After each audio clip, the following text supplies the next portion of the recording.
காற்றும் கூட எங்களுடன் இரவினில் தூங்க இடம் கேட்கும். மழை துளி கூட என் தாயின் மடியினில் தவழ தினம் ஏங்கும்.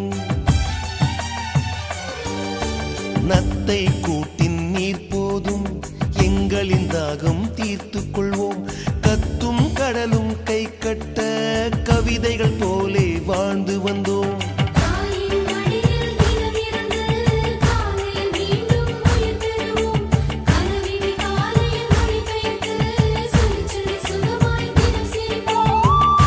ஐந்தெழுத்து புதுமொழியை அறிய வைத்தாள் என் அன்னை. அண்ணன் தங்கை ஐவருமே நேசம் கொண்டோம் தமிழ் மண்ணை. நிலவுகள் சேர்ந்து